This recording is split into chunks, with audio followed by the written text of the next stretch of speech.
سب سے پہلے تو ہمیں یہ پتہ ہی نہیں ہے کہ ہمیں اللہ سے کیا مانگنا چاہیے اور کیا نہیں مانگنا چاہیے۔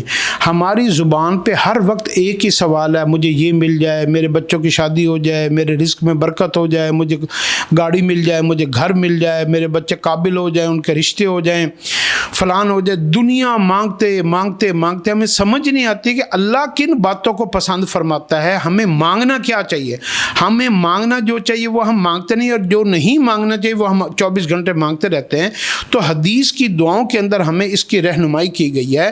ایک دعا ہے، اللہم انی اسألک الصحۃ والعفۃ والامانۃ وحسن الخلق والرضا بالقدر۔ اللہم انی اسألک الصحۃ والعفۃ والامانۃ وحسن الخلق والرضا بالقدر، یہ دعا ہے۔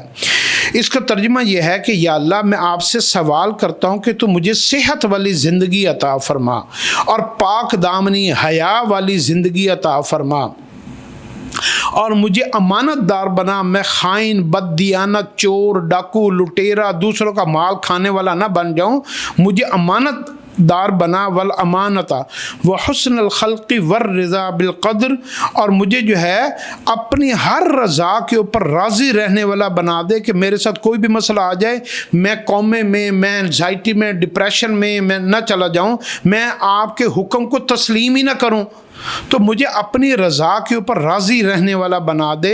اس دعا کو دوبارہ ریپیٹ کرتے ہیں، اللہم انی اسألک الصحۃ والعفۃ والامانۃ وحسن الخلق والرضا بالقدر۔